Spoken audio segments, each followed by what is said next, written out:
Cordial saludo, mi nombre es Néstor Guerrero y a continuación les presento el desarrollo de la actividad de la guía de profundización correspondiente al tema métodos de cálculo de inestabilidad de taludes.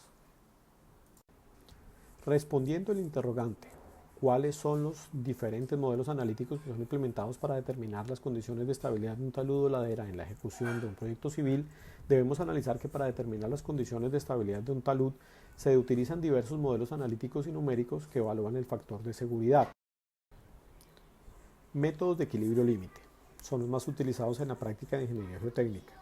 Analizan el equilibrio de una masa potencialmente inestable comparando las fuerzas o momentos resistentes contra los que tienden a causar movimiento a lo largo de una superficie teórica de falla.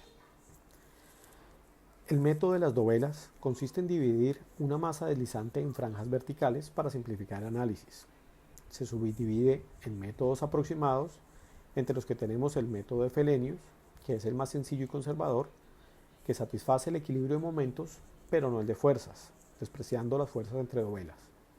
Tenemos el método de Bishop simplificado, que satisface el equilibrio de momentos y asume que las fuerzas entre dovelas son horizontales.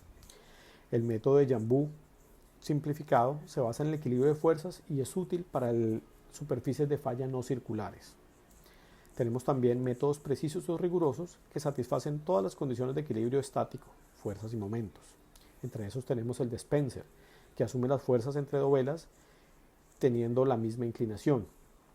El de Morgensen y Price considera que las fuerzas entre dovelas varían según una función arbitraria, siendo uno de los más exactos. Otros métodos de equilibrio límite son el talud infinito, que es utilizado cuando la superficie de falla es paralela al talud y de poca profundidad. Tenemos también el análisis de cuñas, aplicado cuando existen discontinuidades planas entre roca y suelo, que generan desplazamientos translacionales. Métodos de análisis límite. Se basan en la teoría de la plasticidad y utilizan dos teoremas fundamentales para delimitar la carga de falla. Teorema del límite inferior, teorema del límite superior. Métodos numéricos. Estos métodos no requieren suponer a priori la forma o ubicación de la superficie de falla y permiten considerar la deformación del terreno. Entre estos tenemos el método de elementos finitos, el método de diferencias finitas y métodos discontinuos. Modelos específicos según la condición.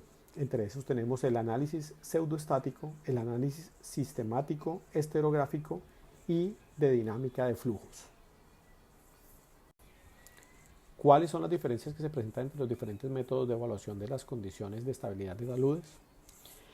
Las diferencias según requerimientos teóricos. La principal diferencia radica en cuáles de los cuatro requerimientos básicos, equilibrio, compatibilidad, ley constitutiva y condiciones de borde, son analizados.